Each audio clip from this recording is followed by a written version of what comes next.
Assalamualaikum warahmatullahi wabarakatuh. Innal hamdalillah nahmaduhu wa nasta'inuhu wa nastaghfiruh wa na'udzu billahi min syururi anfusina wa min sayyiati a'malina. May yahdihil fala mudhillalah wa may yudhlil fala hadiyalah. Asyhadu an la ilaha illallah wahdahu la syarikalah wa asyhadu anna Muhammadan abduhu wa rasuluh. Amma ba'du. Puji syukur atas kehadirat Allah Subhanahu wa taala, atas nikmat dan karunia yang telah dilimpahkan kepada kita semua. Sholawat dan salam semoga tercurah kepada junjungan kita Nabi Muhammad SAW beserta keluarga, para sahabat dan para pengikutnya. Dan semoga kita menjadi bagian dari umat yang mendapatkan syafaatnya kelak di yaumul akhir. Amin. Sahabat muslilah yang berbahagia, sesungguhnya Al-Quran diturunkan tidak lain kecuali untuk satu tujuan yang agung, yaitu sebagai pelajaran dan hukum. Adapun pada saat ini, banyak manusia yang meninggalkan kitab yang agung ini, tidak mengenalnya kecuali hanya pada saat tertentu saja. Di antara mereka, ada yang hanya membaca pada saat ada kematian, di antara mereka hanya membaca dan menjadikannya sebagai jimat, dan di antara mereka ada yang hanya mengenalnya pada saat bulan Ramadan saja. Memang benar bahwa bulan Ramadan adalah bulan Al-Quran. Kita dianjurkan agar memperbanyak membaca Al-Quran pada bulan ini. Namun, tidak sepantasnya seorang muslim berpaling dari kitab yang mulia ini di luar bulan Ramadan. Karena Allah Subhanahu wa taala telah menjanjikan keutamaan yang begitu banyak bagi pembacanya meskipun di luar bulan Ramadan. Sahabat muslilah yang berbahagia, adapun keutamaan membaca Al-Quran yang kita peroleh, beberapa di antaranya yaitu: yang pertama, memperoleh kesempurnaan pahala. Allah Subhanahu wa taala berfirman dalam surat Fatir ayat 29-30 yang artinya, sesungguhnya orang-orang yang selalu membaca kitab Allah dan mendirikan sholat dan menafkahkan sebagian dari rezeki yang kami anugerahkan kepada mereka dengan diam-diam dan terang-terangan, mereka itu mengharapkan perniagaan yang tidak akan merugi, karena Allah menyempurnakan kepada mereka pahala mereka dan menambah kepada mereka dari karunia-Nya. Sesungguhnya Allah Maha Pengampun lagi Maha Mensyukuri. Yang kedua, Al-Quran memberikan syafaat bagi yang membacanya.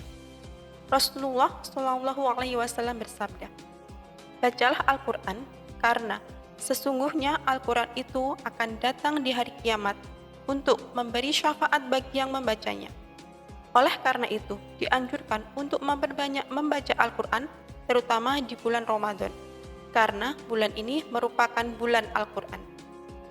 Yang ketiga, mendapatkan pahala yang berlipat ganda. Rasulullah SAW bersabda, barang siapa yang membaca satu huruf dari Al-Quran, maka baginya satu kebaikan, dan satu kebaikan itu dilipat gandakan dengan 10 pahala. Aku tidak mengatakan alif lam mim itu satu huruf, tetapi alif satu huruf, lam satu huruf, dan mim satu huruf. Bisa kita bayangkan begitu banyaknya pahala yang Allah hadiahkan untuk kita dengan membaca Al-Quran. Yang selanjutnya, mengangkat derajat di surga. Dalam sebuah hadis yang diriwayatkan oleh At-Tirmidzi, Rasulullah bersabda, dikatakan kepada ahlul Quran, bacalah dengan tartil sebagaimana engkau membacanya di dunia.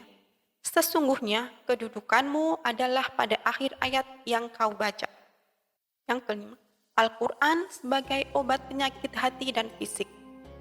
Dalam surat Al-Isra ayat 82, Allah berfirman, dan kami turunkan di dalam Al-Quran suatu yang menjadi obat penyakit manusia dan rahmat bagi orang-orang yang beriman.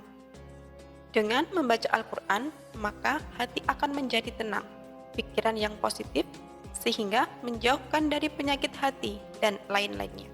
Yang keenam, rumah menjadi bercahaya, dan syaitan tidak akan masuk ke rumah yang selalu dilantunkan bacaan Al-Quran di dalamnya. Yang terakhir, membaca Al-Quran untuk kebaikan. Kandungan Al-Quran berisi kebaikan, karena Al-Quran adalah kalam dari Allah.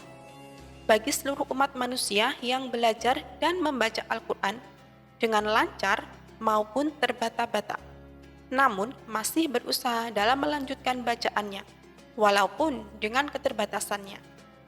Sesungguhnya ia akan memperoleh 2 kebaikan berupa 2 pahala, yakni pahala sebab membaca dan pahala karena susah payahnya yang mampu ia lawan demi membaca Al-Quran.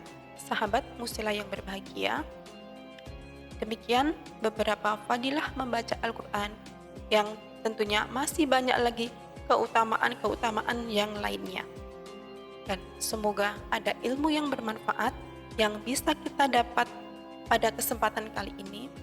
Semoga kita selalu istiqomah dalam mempelajari Al-Quran dan menjadi manusia yang lebih baik lagi untuk kedepannya.